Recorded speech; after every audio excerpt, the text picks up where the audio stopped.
Hello!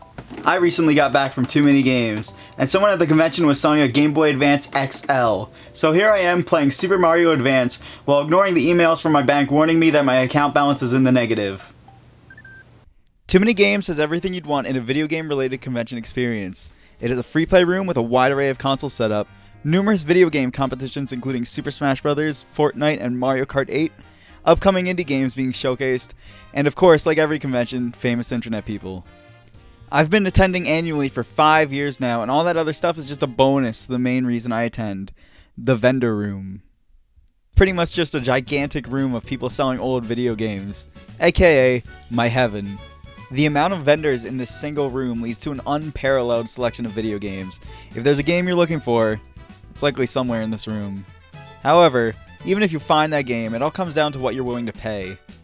Each vendor has very different prices. Some have a target market of high-end collectors who are willing to pay top dollar, and others are perfect for cheap assholes like this guy.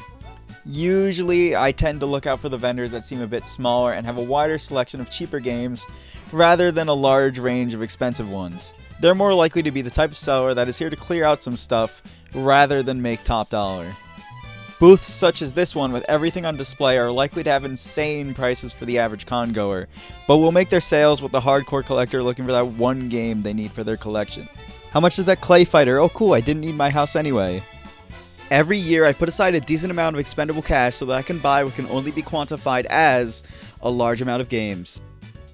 While you'd think you wouldn't be able to walk off with any insane deals because everyone there knows their stuff, you would actually be able to get some pretty substantial savings off what this stuff might cost online, especially on the last day of the con.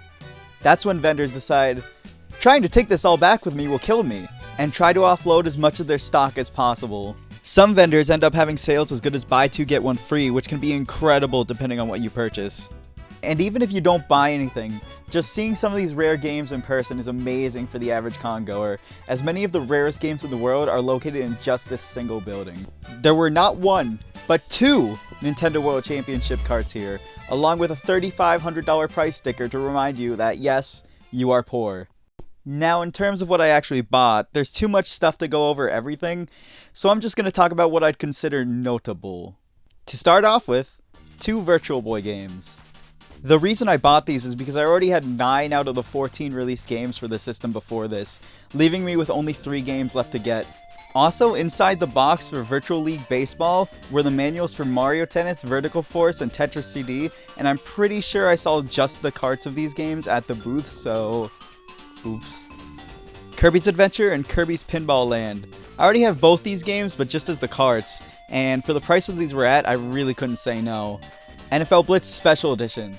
This was one of the last 3 N64 games I needed, leaving just 2 N64 games left in total before I have every single cart. Getting really close to finally accomplishing that childhood dream of having every N64 game. Adventure Island 3. I've played this one before, and while I wasn't a fan of this one in particular, I do like the Adventure Island games, and finally having the trilogy all in the boxes is super hype. Speaking of trilogies, I got Pac-Man, Miss Pac-Man, and God Please Help. Pocky and Rocky 2. Just the box and manual. I actually bought this because I got a pretty good deal on it. I thought, hey, I'll go buy this and go buy the game from another vendor. So for the next 2 hours, I walked around asking every vendor, hey, do you have Pocky and Rocky 2? Only to be told, no, please stop asking.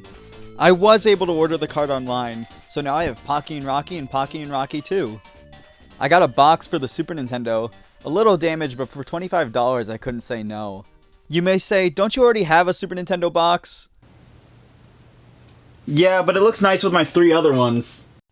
Lastly, I got this big Game Boy Advance. I've had a lot of people ask me, does it work? And that has made me realize that a lot of people are stupid. It's just a display piece that was hung from the ceiling in game stores. It is pretty cool though.